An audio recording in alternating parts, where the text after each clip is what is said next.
The secret of the secret societies. So, the secret societies, beginning with the Knights Templar, is that the secret societies that we have here in the United States and in Europe is nothing more than that they converted to Islam. And the secret societies of the Knights Templar was a group that was sent to Jerusalem. So it was founded 1118. So the year 1118 in Jerusalem. Ceased operations in 1312. Headquarters Jerusalem. Role: protection of the Christian pilgrims in Palestine, and used as shock troops. So they were active between 1119 and 1312. Founders: Hughes de Payens, Godfrey de Saint Omer. And so the secret of the Knights Templar Society, which the Knights Templar Society became the Jesuit order and the Illuminati order and the Rosicrucian order, which the Freemasons are based off of the Rosicrucian order. These secret societies, the big secret behind all these secret societies, is nothing more than that they converted to Islam. And that's it. That's the big secret. The big secret is that they converted to Islam.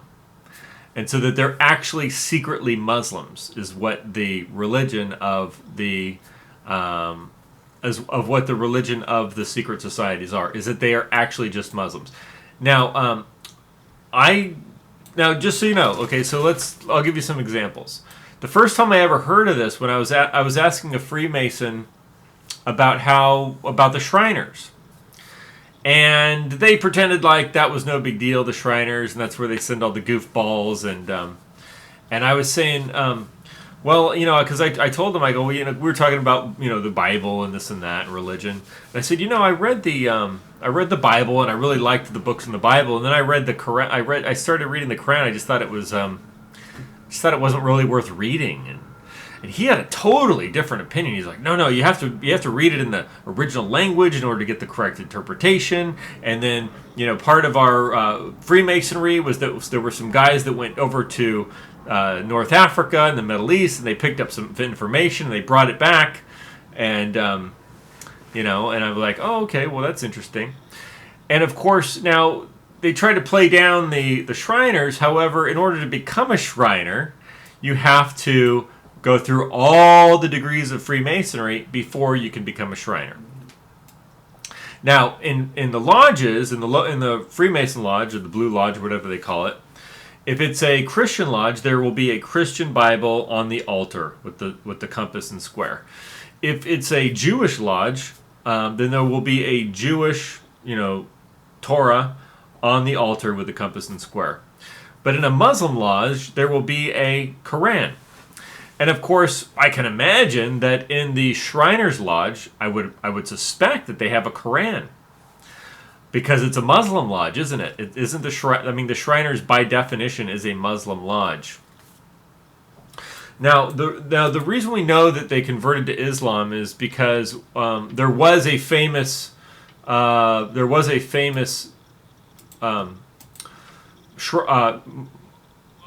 do you call it? A Templar, a famous Templar. Saint Albans, I think is his name. He is known for fully converting to Islam and actually waging war on behalf of these Saladins. Now, I'm looking at this Knights Templar website here. I just got a screenshot of it, actually, that I took from earlier. It says KnightsTemplarOrder.org, Sahaladin Muslim Chivalry Templars. And it says here, Muslim Saracen Chivalry as Templar heritage. It says the sovereign magistral order of the Temple of Solomon recognizes that our Muslim colleagues in the tradition of Saladin historically embodied and promoted the same codes of honor as the Knights Templar. Despite popular misconceptions, it is a historical fact that the original Templar order found common bonds of unity with the Muslim Saracen Knights of Saladin, rooted in shared ancient principles of chivalry and spiritual faith. Accordingly, our members of the modern order also know that both traditions continue to be connected and remain united in mutual respect and interfaith cooperation. Interfaith cooperation. Now, so that's the Knights Templar website that I just read from. So they converted to Muslim. They converted to Islam. You have to understand that the Freemasons are not Christians. They are not Christians. It's not a Christian group. It's Christian on the outside, and it's Muslim on the inside, is what it is. It's truly a Muslim group. And that's the secret of the group, is that they're converts to Islam. That's the real secret of their group. They're like, oh, we have these secret rituals, and you have to be one of us to get them. The real secret is that they are converts to Islam. That is the secret. And when you pass through all the degrees of Freemasonry, you have the opportunity now to become a Shriner and go to the shrine and be a Muslim. Now, the Freemason order came from the Rosicrucian order. So I was looking into the Rosicrucian order and the founders of the Rosicrucian order. And as I'm going through the papers on the origins of the founding of the Rosicrucian order, it's all about certain people whose only their initials are used. RC is one of them, about how they're traveling around in the Middle East and North Africa. And they're getting information from the Muslims. See, they're contacting the Muslims in Turkey and in the Middle East and in North Africa, including Fez, Morocco. So they travel all around through Turkey and Palestine and Morocco and then come back to Europe with the information and come back and form the Rosicrucian order. So it was formed based on Islam once again, because it's not a Christian group. You have to understand that Rosicrucian order and Freemasonry are in fact secretly not Christian. They are secretly Islamic converts operating within Christian society. So that's that. Now, when you look at who some of these famous Rosicrucians were, it doesn't say. It has their initials. And some suggestions were that one of these people was René Descartes, although that has not been proven. But René Descartes was a leading figure in the Enlightenment movement, and he was a Jesuit. He was a Jesuit. And I thought that was interesting because he was a leading light of the Enlightenment movement, and he was a Jesuit trained by the Loyola Jesuit school system. And when we look at the story of Loyola Ignatius, I'm wondering if his life was mythologized after the story of the life of Muhammad. Because in the story of Ignatius, he goes out to live in a cave. And he goes out and he lives in a cave and he receives the revelations and he does his spiritual exercises. He develops his spiritual exercises while living in the cave. And he starts this new order of, this new secret society, and it's a Catholic order started by Ignatius that he developed while he was in the cave. Now, there's another story of the cave, which is the story of Muhammad. And Muhammad goes out to the cave and he lives in the cave. And there he receives the revelation of Islam. And he receives it in the cave. So, there was something, because you have to understand, there's a connection between the Rosicrucian order and the Jesuit order. And the Jesuit order and the Illuminati. And the Jesuit order and other secret societies and other secret orders that were existing around Europe and also in the Americas, which were involved in all kinds of rebellions and other intrigue.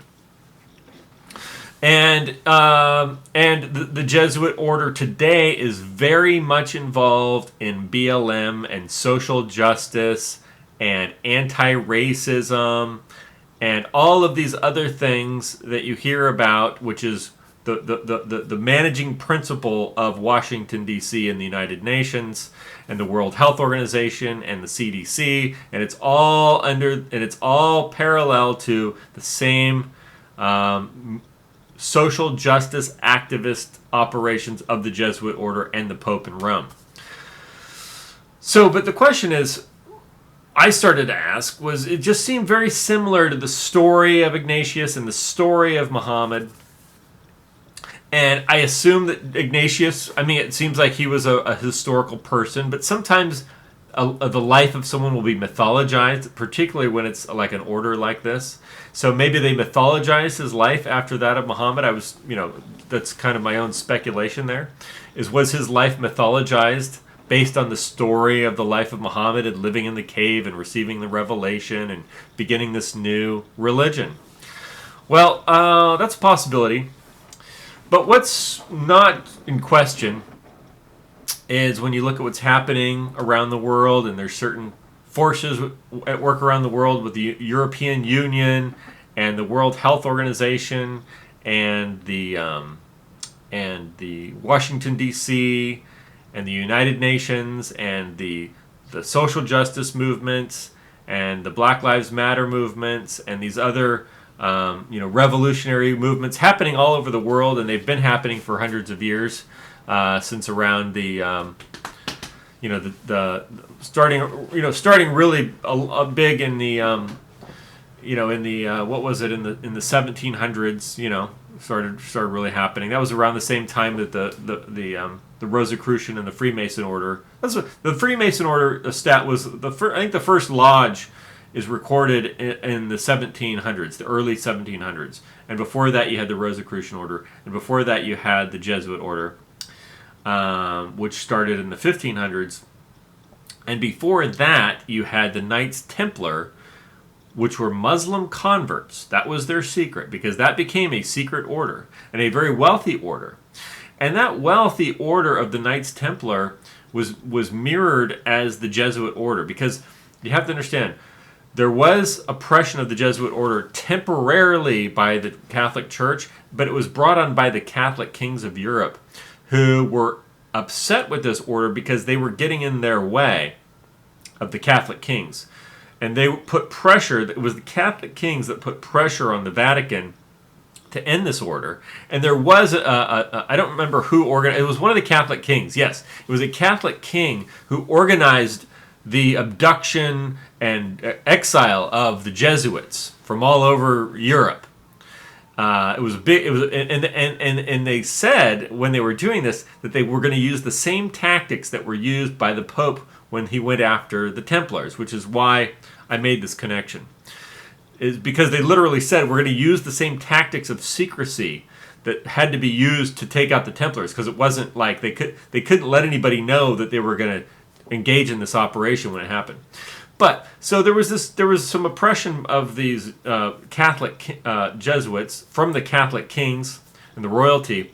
But if you notice, once those Catholic kings were gone, the Jesuit order came back. So the Pope or the Vatican was pressured into suppressing the Jesuit order. It wasn't something that they wanted to do, because this was benefiting them greatly.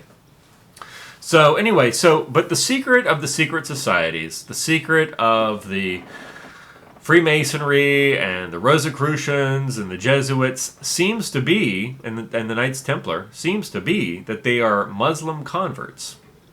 And this fits right in with the idea of global government and global religion and one world religion. So we're all unified, we're all together, we're all being loving.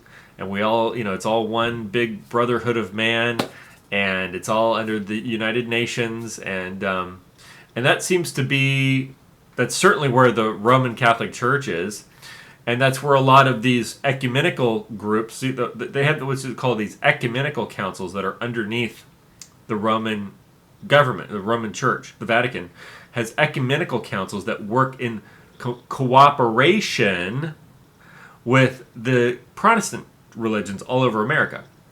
So all the Protestant religions of America, all the big ones, they're part of these councils, which are working with the Pope to have unity, right? Because we got to have unity. And so anyway, that's an interesting topic. But the secret, back to the secret. The secret of the secret societies of the Templars and the Freemasons and the Jesuits and the Rosicrucians seems to be that they converted to Islam. That seems to be their big secret. Of course, they would want to keep that a secret if they're in a Christian country, wouldn't they? Like,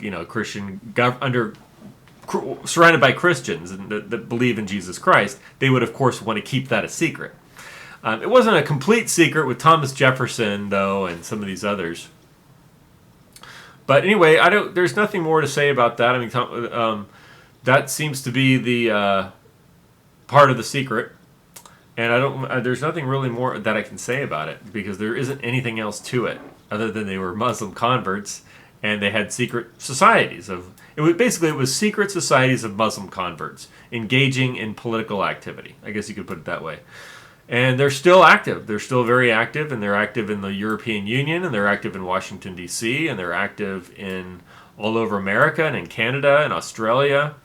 And they're very active. They're very active. They're very pronounced. They're very politically engaged. And that's, they're just moving right along. So that's the end of the video, and have a good night.